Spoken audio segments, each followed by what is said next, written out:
Hello everyone, स्वागत है आप सभी का आपके अपने यूट्यूब चैनल ऑनलाइन स्टडी में। मैं ऑनलाइन स्टडी की ओर से मनीष कुमार एक बार फिर आपका हार्दिक स्वागत करता हूं। दोस्तों, अपन चर्चा करते हैं एनडीए के जीके जीएस के इंपॉर्टेंट कुछ क्वेश्चनों पे। वैसे ही क्वेश्चन आज लेके आया हूं, तो बिना टाइम वेस्ट के क्वेश्चन देखते हैं। और जैसा कि मैंने वादा किया था आपसे कि आईएनसी वाला टॉपिक लेकर आऊँगा, आज करवा दूंगा। भारतीय एथलीट नीरज चोपड़ा की एक लघु जीवनी का शीर्षक किस लेखक ने गोल्डन बॉय रखा है? इनकी लघु जीवनी है जिसका टाइटल है गोल्डन बॉय। किसने रखा है? गीतांजलि श्री, नवदीप सिंह गिल, नेल्सन मंडेला या फिर अजय सूद? इसका राइट आंसर हो जाएगा क्या? नवदीप सिंह गिल। ठीक है, इसका काम यहीं पे खत्म हुआ। फिर बात करते हैं गीतांजलि श्री। इनकी पुस्तक है tomb of the sand. A tomb of the sand इनकी एक पुस्तक है। ठीक है, इसको क्या बोलते हैं? मृतक का टीला भी बोलते हैं। ठीक है, इसको ट्रांसलेट किया था किसने? डेजी रॉकवेल ने। ट्रांसलेट किया था किसने? डेजी रॉकवेल ने ट्रांसलेट किया था डेजी रॉकवेल ने इंडियन लैंग्वेज में। ठीक है, इंडियन लैंग्वेज में ट्रांसलेट करने पर इस पुस्तक को क्या मिला था? इंटरनेशनल बुक्स प्राइज़ मिला था। लिख लेना, इस पुस्तक को इंटरनेशनल बुक प्राइज़ मिला था। क्यों? क्योंकि है ना, इंडियन लैंग्वेज में ट्रांसलेट करने पर मिला था। ठीक है, इंटरनेशनल बुक्स प्राइज़ मिला था। क्या मिला था? अंतर्राष्ट्रीय बुकर पुरस्कार मिला था। नोट कीजिएगा अच्छे से। नेक्स्ट टॉपिक देखिए, इसमें क्या पूछ सकता है आपको। नेल्सन मंडेला की पुस्तक का नाम बताइए। चलो, नेल्सन मंडेला की पुस्तक का नाम बताओ, कमेंट बॉक्स में छाप के। ठीक है, fast and fast. Next question देखिए, क्वेश्चन नंबर 2। निम्न में से कौन भारत के संविधान की प्रारूप समिति का अध्यक्ष नहीं था? अब बात करते हैं प्रारूप समिति की। देखो दोस्तों, प्रारूप समिति के है ना, जो स्थायी अध्यक्ष कौन कौन थे? 9 दिसंबर, लिखो 9 दिसंबर 1946 का जो अधिवेशन हुआ था, उसमें अस्थायी अध्यक्ष चुना गया था। कौन? डॉक्टर सच्चिदानंद सिन्हा जी को। किसको? लिखो, डॉक्टर सच्चिदानंद सिन्हा जी को चुना गया था। ठीक है, फिर बात करते हैं जस्ट इसके 2 दिन बाद। ठीक है, 2 दिन बाद 11 दिसंबर 1946 को 11 दिसंबर 1946 को 11 दिसंबर 1946 को संविधान सभा की प्रारूप समिति का अध्यक्ष, ठीक है, यहाँ अपन कह सकते हैं स्थायी अध्यक्ष। स्थायी अध्यक्ष किसे चुना गया था? स्थायी अध्यक्ष चुना गया था डॉक्टर भीमराव अंबेडकर को। ये अलग है, वो अलग है। ठीक है, मैं बता रहा हूँ वैसे आपको। ठीक है, जो स्थायी अध्यक्ष इन्हें चुना गया था, और प्रारूप समिति का अध्यक्ष भी कौन था? यही थे, डॉक्टर बाबा राव या भीमराव अंबेडकर। इनको दोनों नाम से बोला जाता है। ठीक है, चलिए इसमें और भी कुछ क्वेश्चन पर डिस्कस करते हैं। इसके टोटल सदस्य कितने थे प्रारूप समिति के? 7 सदस्य थे। ठीक है, के एम मुंशी कृष्णा स्वामी अय्यर और डॉक्टर भीमराव अंबेडकर। महात्मा गांधी इसके जो है मेंबर नहीं थे। पता रखना अच्छे से कि महात्मा गांधी जो है, इससे रिलेशन कुछ भी नहीं था उनका इससे रिलेशन कुछ भी नहीं था। ठीक है, तो ये आपको पता रखना है। टोटल प्रारूप समिति के 7 सदस्य थे। नहीं पता तो मैं बता दूंगा। ठीक है, नेक्स्ट क्वेश्चन देखना, क्वेश्चन नंबर 3। निम्न में से कौन सा भारतीय संविधान मौलिक अधिकार के अंतर्गत नहीं आता है? देखो, मौलिक अधिकार, fundamental right, part 3, article 12 to 35, article 12 से 35 के अंतर्गत इनका वर्णन है। ठीक है, आई बात समझ में? शिक्षा का अधिकार, काम करने का अधिकार, संघ बनाने का अधिकार, किसी पेशे का अभ्यास करने का अधिकार कौन सा एक मौलिक अधिकार के अंतर्गत नहीं आता है? ठीक है, तो काम करने का अधिकार बिल्कुल भी नहीं आता मौलिक अधिकार के अंतर्गत। आई बात समझ में? बात करते हैं संघ बनाने का अधिकार किस अनुच्छेद के तहत आता है? अनुच्छेद 19 के तहत आता है। और देखिए, किसी भी पेशे का अभ्यास करने का अधिकार किस में आता है? 19 से 6 में आता है। ठीक है, 19 से 6 में आता है। नेक्स्ट क्वेश्चन देखिए, भौगोलिक क्षेत्र की दृष्टि से जापान का सबसे बड़ा द्वीप कौन सा है दोस्तों? सबसे बड़ा, तो सबसे बड़ा द्वीप की बात करें तो होन्शु सबसे बड़ा हो जाएगा। एंड छोटा की बात करें तो छोटा क्या हो जाएगा? छोटा हो जाएगा क्या? शिकोकू। छोटा क्या हो जाएगा? छोटा द्वीप हो जाएगा शिकोकू। ठीक है, अभी मेरे को एक क्वेश्चन आप बताओगे कि है ना, आप एक क्वेश्चन बताओ, मैं आपसे पूछ रहा हूँ। ठीक है, कि कौन सा महासागर है जिसमें औसत लवणता सबसे ज़्यादा पाई जाती है? कौन सा महासागर है जिसमें औसत लवणता सबसे ज़्यादा पाई जाती है? Next question, question number 5। INC, देखो आईएनसी का टॉपिक आ गया एंड काफ़ी इंपॉर्टेंट क्वेश्चन। एक क्वेश्चन से रिलेटेड जरूर आता है। भारतीय राष्ट्रीय कांग्रेस का प्रथम अधिवेशन कहाँ हुआ था? फर्स्ट सेशन कहाँ हुआ था? देखो, फर्स्ट सेशन की बात करते हैं तो इसकी है ना, पूरा सेटलमेंट की बात करते हैं। आईएनसी की स्थापना हुई थी 1885 में बॉम्बे में। ठीक है, कहाँ हुई थी? बॉम्बे में हुई थी। किसने की थी? एलन ऑक्टेवियन ह्यूम ने की थी। ठीक है, ये तो हो गई इसकी स्थापना वगैरह की बात। फिर बॉम्बे में क्या हुआ इसका प्रथम अधिवेशन, बात करते हैं फर्स्ट सेशन हुआ बॉम्बे में, जिसमें ना टोटल कितने मेंबर ने पार्टिसिपेट किया, 72 लोगों ने जो है पार्टिसिपेट किया। ठीक है, 72 लोगों ने पार्टिसिपेट किया। और ये कहाँ हुआ था, फर्स्ट सेशन ये हुआ था बॉम्बे में। इसके हेड कौन थे, या अपन कह सकते हैं इसके प्रेसिडेंट अध्यक्ष जो भी वो कौन थे, WC बनर्जी, व्योमेश चंद्र बनर्जी। लिखो व्योमेश चंद्र बनर्जी, नोट कर लेना। फर्स्ट सेशन के अध्यक्ष कौन थे, व्योमेश चंद्र बनर्जी थे। ठीक है, नोट कीजिएगा अच्छे से। फिर बात करते हैं मद्रास में कौन सा अधिवेशन हुआ था, कोलकाता में कौन सा हुआ था, इलाहाबाद में कौन सा होता है। एक बार के लिए है ना ये वाला नोट कर लीजिए, फिर मैं आपको समझाता हूँ अच्छे से, मैं रेज कर रहा हूँ। ठीक है, नेक्स्ट बात करते हैं कि ना कोलकाता में कौन सा अधिवेशन हुआ था दोस्तों, कलकत्ता में हुआ था सेकंड वाला अधिवेशन। ठीक है, सेकंड सेशन की बात करें, सेकंड सेशन द्वितीय या दूसरा अधिवेशन कहाँ हुआ था, कलकत्ता में हुआ था। ठीक है, और इसके अध्यक्ष कौन थे, इसके हेड थे दादा भाई नौरोजी। कौन थे, दादा भाई नौरोजी थे। ठीक है, दादा भाई नौरोजी थे, आई बात समझ में। फिर बात करते हैं तीसरा अधिवेशन कहाँ हुआ था, मद्रास में हुआ था। तीसरा अधिवेशन हुआ था मद्रास में।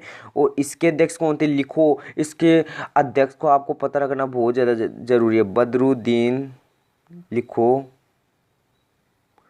बदरुद्दीन तैयब जी, लिखो बदरुद्दीन तैयब जी, बदरुद्दीन तैयब जी। क्या, बदरुद्दीन तैयब जी। साथ साथ ये भी लिख लेना फर्स्ट मुस्लिम प्रेसिडेंट कौन हो जाएंगे आईएनसी के पहले ना मुस्लिम अध्यक्ष कौन हो जाएंगे, बदरुद्दीन तैयब जी होगी। ये भी आप नोट कर लेना। ठीक है, फिर बात करते हैं इलाहाबाद में। सर इलाहाबाद में कौन सा अधिवेशन हुआ था, अरे तो भाइयों लिखो इलाहाबाद में हुआ था लास्ट जो है फोर्थ अधिवेशन। वैसे तो बहुत से अधिवेशन हुए थे ना, बट इसका ना ये 4 अधिवेशन ज़्यादा इंपॉर्टेंट है। ठीक है, 4 नंबर का जो अधिवेशन है वो कहाँ पे हुआ था, इलाहाबाद में हुआ था। और इसके हेड की बात करें तो दोस्तों इसके हेड कौन थे, लिखो जॉर्ज यूले। कौन थे, जॉर्ज यूले। ठीक है, जॉर्ज यूले। और आपको पूछे प्रथम non Indian, first non Indian INC के अध्यक्ष कौन होंगे, वो हो जाएंगे जॉर्ज यूले। ये प्रथम भारतीय के नहीं थे। ठीक है, प्रथम भारतीय नहीं थे जो भारतीय राष्ट्रीय कांग्रेस के अध्यक्ष बने थे। फर्स्ट नॉन इंडियन जो है ना प्रेसिडेंट थे, हेड थे किसके, आईएनसी के, भारतीय राष्ट्रीय कांग्रेस के, है ना, ऐसे अध्यक्ष जो भारत के नहीं थे, बाहर की कंट्री से थे। ठीक है, आई समझ में अच्छे से बात।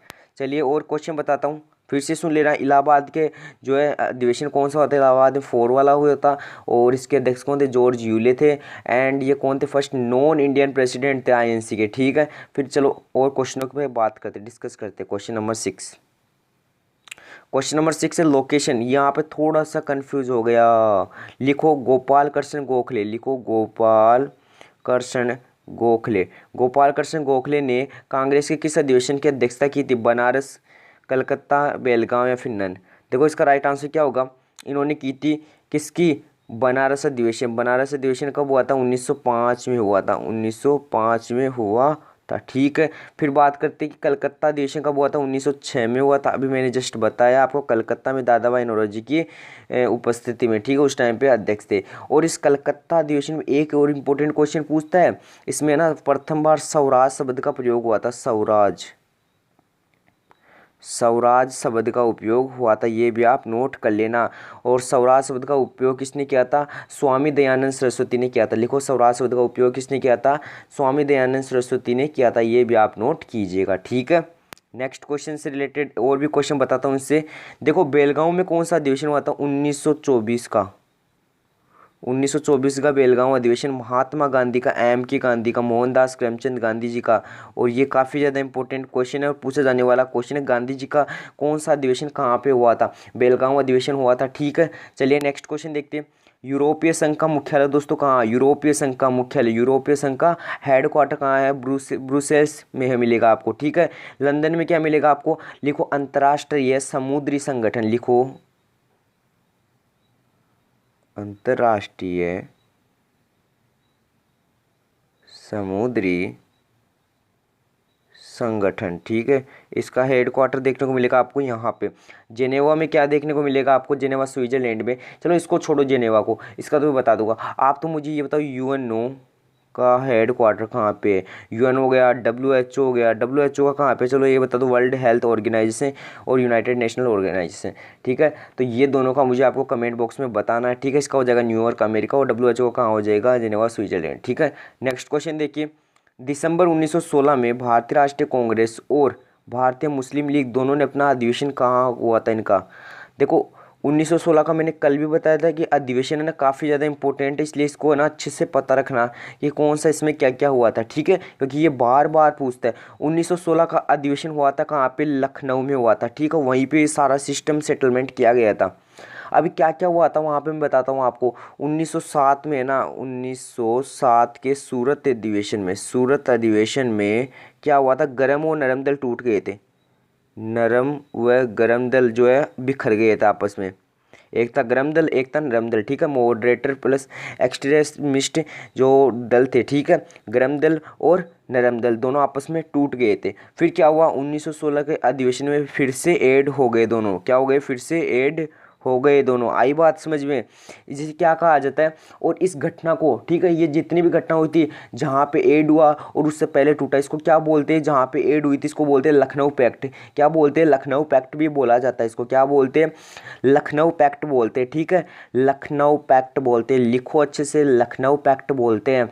एंड 1916 का जो अधिवेशन हुआ था, इसके अध्यक्ष कौन थे? इसके अध्यक्ष लिखो, मैंने कल भी बताया था आपको अच्छे से, तो फिर बता रहा हूँ, अंबिका चरण मजूमदार। लिखो, अंबिका चरण मजूमदार कौन थे? अंबिका चरण मजूमदार थे। ठीक है, आई बात समझ में? और क्वेश्चन बताता हूँ इससे रिलेटेड, देखो ये तो नोट कीजिएगा, फिर और क्वेश्चन बताता हूँ मैं। ये तो हो गया लखनऊ पैक्ट। फिर बात आती है पूना पैक्ट की। पूना पैक्ट क्या है? एक आता है पूना पैक्ट। अच्छे से समझना हर एक चीज़ को बारीकी से, मोटा मोटा जो भी बात हो आपको मैं समझाने की कोशिश कर रहा हूँ। देखो 1932 में 1932 में सरकार ने कम्युनल अवार्ड जारी किया था। ब्रिटिश सरकार ने कम्युनल अवार्ड जारी किया था। तब है ना गांधी जी पुणे की जेल में थे। पुणे की जेल में कहाँ थे? पुणे की जेल में थे।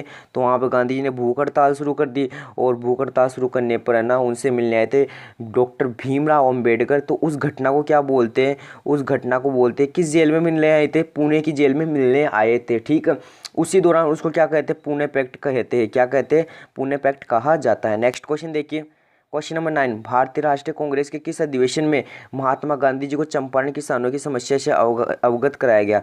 ये चंपारण की समस्या क्या था? ये बताया किसने था? राजकुमार शुक्ला ने बताया था। किसने बताया था? राजेंद्र शुक्ला ने बताया था, सॉरी, राजेंद्र शुक्ला ने बताया था। ठीक है, आई बात समझ में? और क्या था? 3/20 जो है कर देना पड़ता था उनको, नील की खेती करनी पड़ती थी। ठीक है, नील की खेती करने से ना जमीन की उपजाऊ क्षमता वगैरह वगैरह कम हो जाती थी। तो देखो किस अधिवेशन में बताया गया था? लखनऊ अधिवेशन 1916 का अधिवेशन में बताया गया था। ये वाली बात भी अच्छे से पता रखना है ना। और मुझे ये भी बताओ, फर्स्ट सत्याग्रह कौन सा है गांधी जी का? फर्स्ट सत्याग्रह कौन सा है गांधी जी का? 1917 का चंपारण सत्याग्रह ही है। चंपारण सत्याग्रह है ना, वही गांधी जी का प्रथम सत्याग्रह है। ठीक है, नेक्स्ट क्वेश्चन देखिए, प्रथम विश्व युद्ध दौरान जो आंदोलन लोकप्रिय हुआ था वो कौन सा है? प्रथम विश्व युद्ध कब हुआ था? 1914 से 1918। ठीक है, 1914 से 1918 तक चला था प्रथम विश्व युद्ध। ठीक है, आई बात समझे? अब सीधा सीधा आपको क्वेश्चन पूछ रहा है कि कौन सा आंदोलन प्रसिद्ध हुआ था? तो हुआ था होम रूल लीग आंदोलन, कल बताया था। एनी बेसेंट जी का महत्वपूर्ण योगदान था। एंड बाल Gangadhar Tilak, Annie Besant and BGT, बाल गंगाधर तिलक। ठीक है, ये शॉर्ट नेम लिख रहा हूँ मैं, आप अच्छे से लिख लेना। आई बात समझ में? अब मुझे बताओ स्वराज पार्टी की स्थापना कब हुई थी? 1 जनवरी 1923, 1 जनवरी 1923 को हुई थी। ठीक है, स्वराज पार्टी की स्थापना किसके द्वारा हुई थी बताइए? ये भी बता दीजिए मुझे, ये हुई थी किसके द्वारा? चित्तरंजन दास प्लस मोतीलाल नेहरू। चलो एक क्वेश्चन बताओ मेरे को, गांधी जी है ना इंडिया कब आए थे?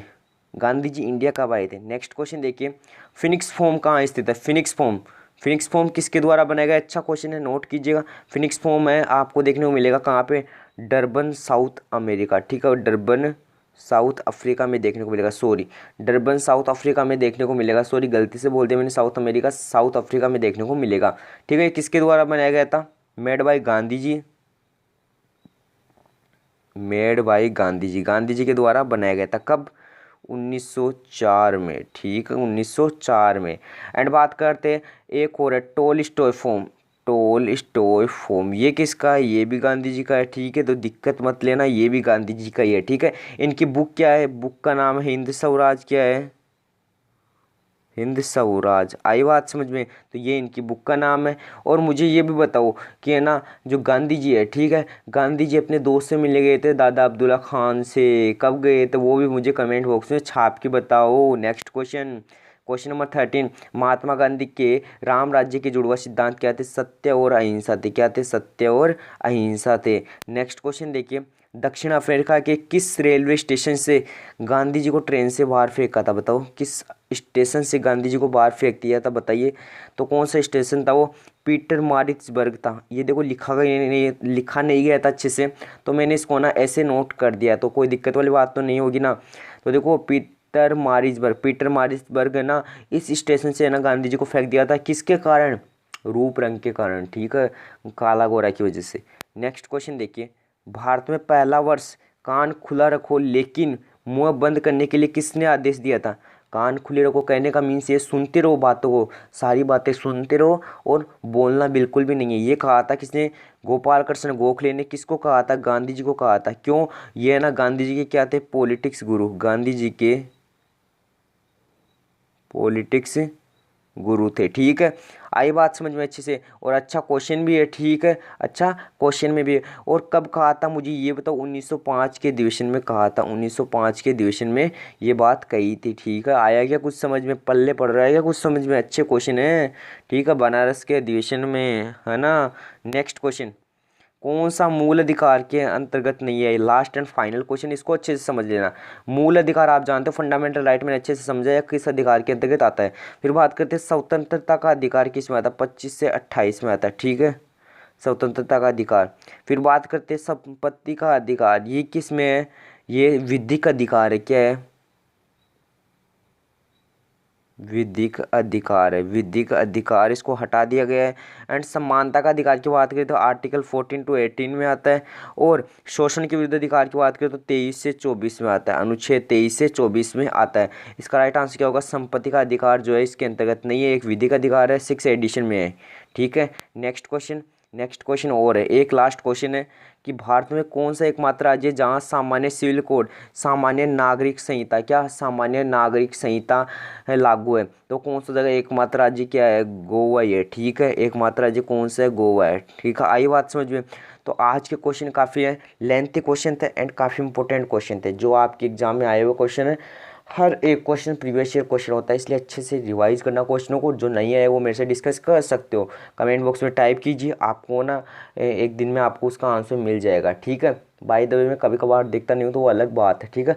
Hope so even the topic must have been well understood, that's for enough today. आज के लिए इतना काफ़ी है एंड आई होप वीडियो आपको अच्छा लगा होगा। वीडियो अच्छा लगे तो वीडियो को लाइक जो करना, मैंने बीच में एक बार भी नहीं बोला, आपको दिल से लाइक कर दें एंड चैनल को पर नहीं हो तो चैनल को सब्सक्राइब कर दें। छोटी सी रिक्वेस्ट है मेरी, ठीक है। Thank you.